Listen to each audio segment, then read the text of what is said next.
That's a lot of people in Utah. Tell you what. What's that? Oh my God! He did that shot! Holy!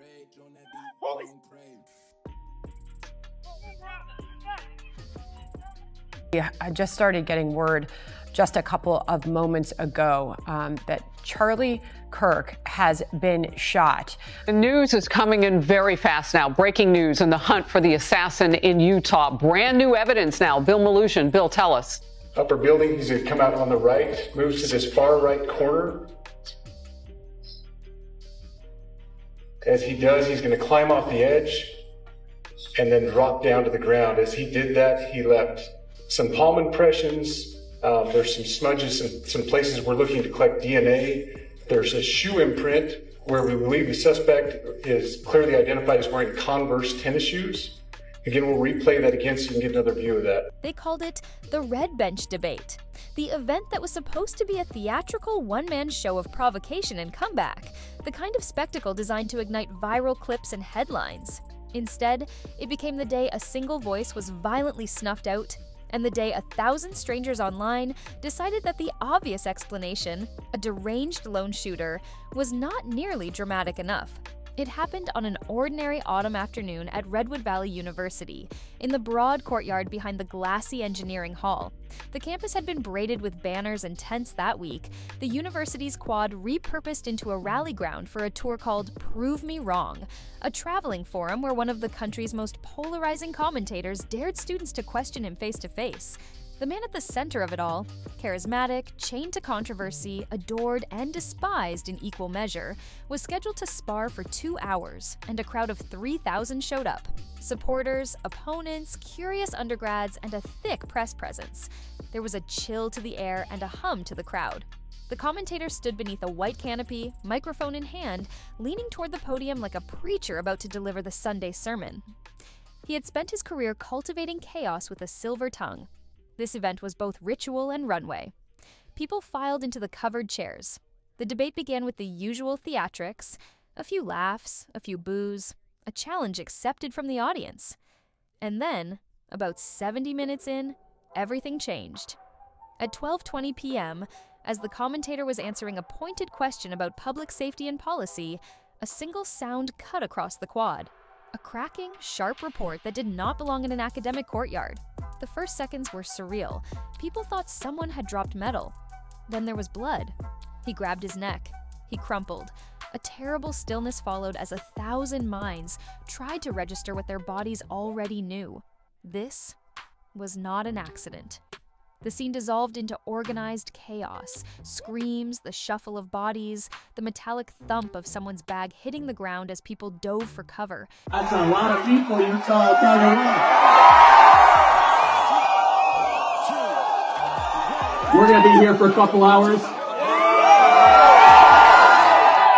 Get comfortable. Bring the best libs that Utah has to offer.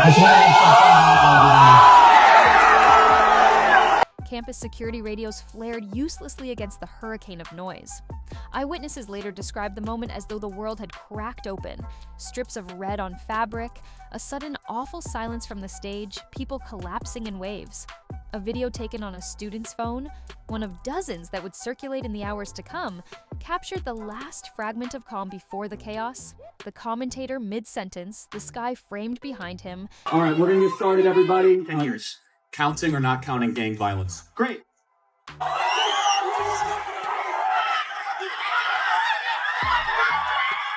The tent flapping softly in the breeze.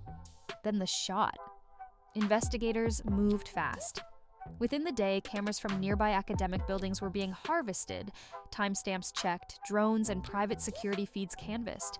The early forensic sketch was chilling in its precision. Charlie Kirk was speaking here, in a gazebo just in front of the Environmental Technology building.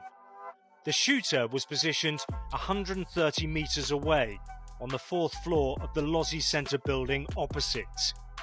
These pictures show a figure lying down on the roof. A second video is filmed at around 12:20 p.m, moments after the shot is fired. We see the shooter stand and move away. There were trees and university buildings nearby. But if the shooter fired from the edge of the roof, they would have had a direct line of sight to where Charlie Kirk was sitting. The shooter had chosen a vantage point with surgical care. Security footage showed a lone figure crossing campus in a hoodie and backpack, the person calm, unhurried, sauntering toward the stairwell that led to the rooftop of a 4-story lecture building opposite the event. From a distance of roughly 140 yards, the shooter had a clear line of sight over the sunlit expanse of the quad. Identify if they know someone who has those items, who has been seen wearing those items. We're looking for all that information. Here you see the suspect after dropping off the building. He moved around across this grassy area, around the parking lot. We're going to pan to the right.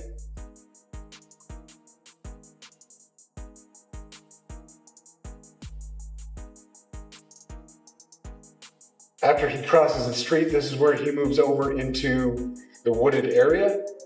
This is to where the commentator had been speaking. The shot, it seemed, was not a random blast into a crowd. It was a targeted strike. That, for the authorities, set the case in motion as an assassination. But for the internet, a darker, more seductive narrative leaped to life. This was no isolated act of violence. Somewhere, beneath the grainy campus footage and the bloodied stage, a conspiracy was said to be taking shape. Within 48 hours, a close-up image of a person of interest was released. A shadowed profile, a cap pulled down, the face indistinct. Local news ran it across ticker rolls. National outlets pushed it into prime time. The family of the slain commentator issued a short, raw statement, begging for restraint as grief and outrage streamed through their feeds. Law enforcement urged calm and patience, but the patient for the internet was long gone. In comment sections, private channels, and the echo chambers where rumor feeds off rumor, another explanation took hold. People began to piece together an alternate story, assembled not from evidence, but from pattern recognition and fury. A swath of online sleuths argued that the single image represented only the puppet, a hired shooter, a fall guy, a professional who could be replaced.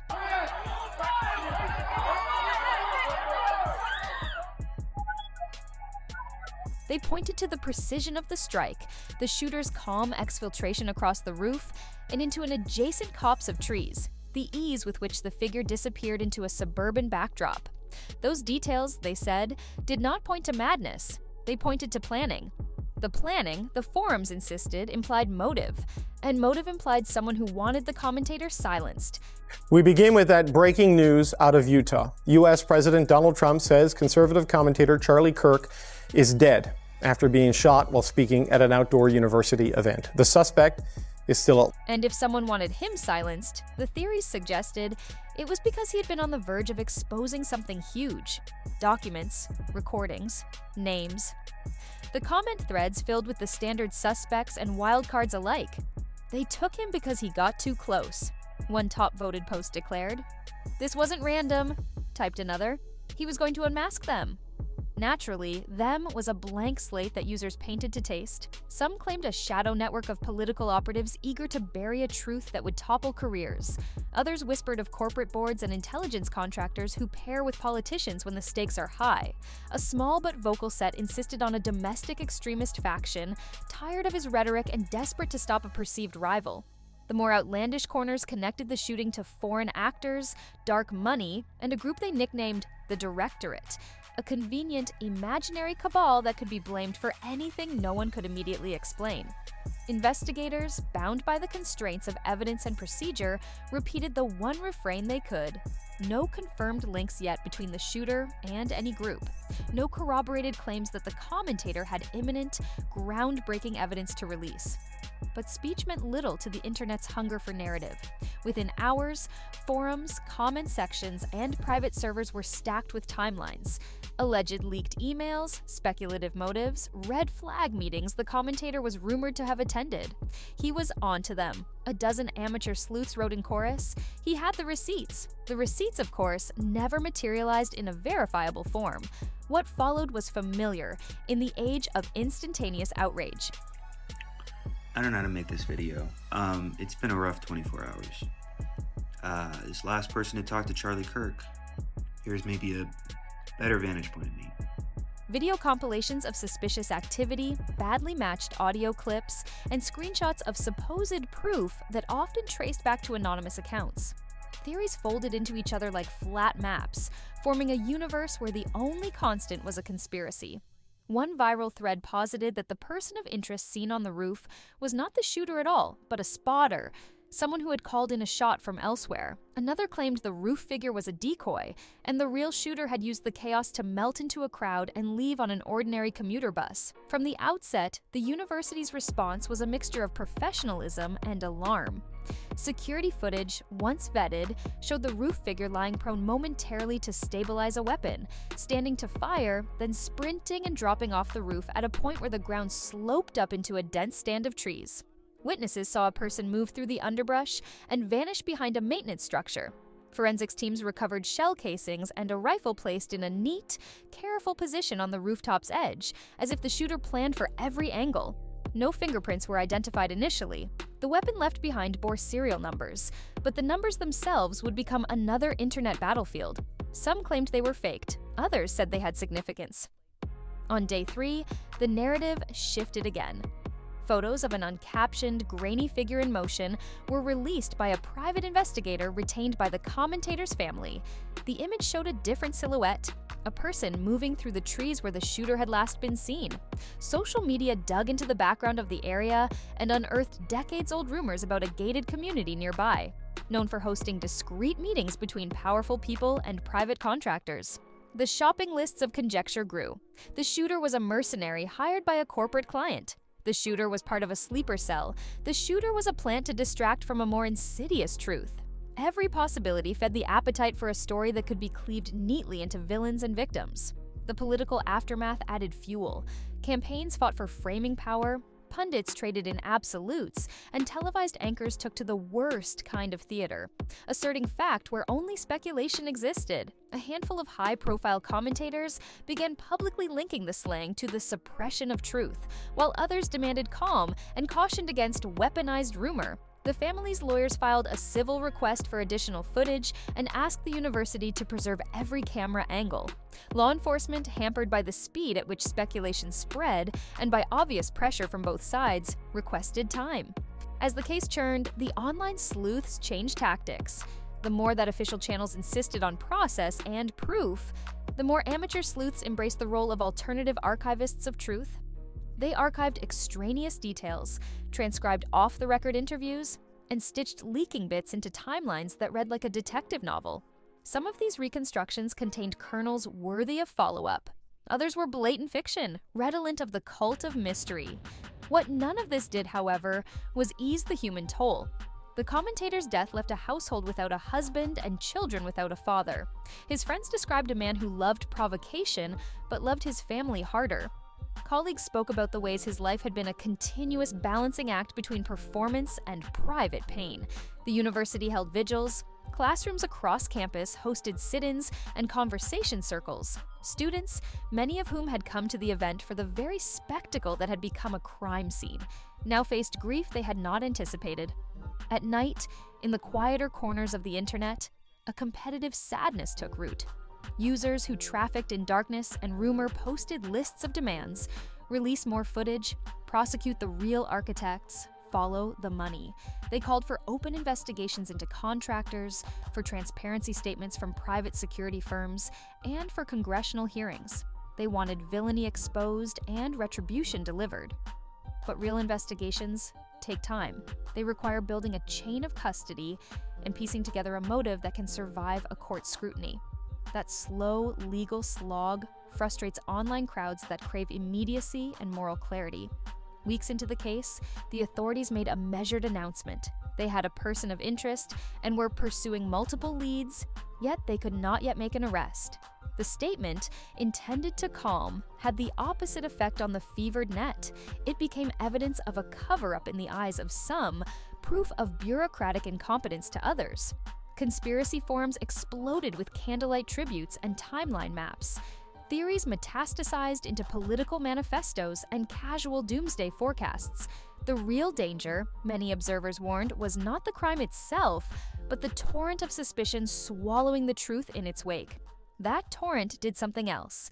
It blurred lines between reporting and rumor, between mourning and power politics, between legitimate skepticism and performance.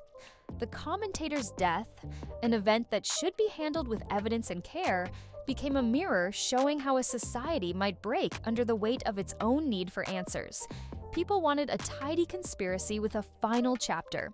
Instead, they were left with fragments, with a man's silence, and with the long, uncomfortable tale of the question that will not go away. Who has the power to take a voice from the public square, and how far will they go to hide the reasons why?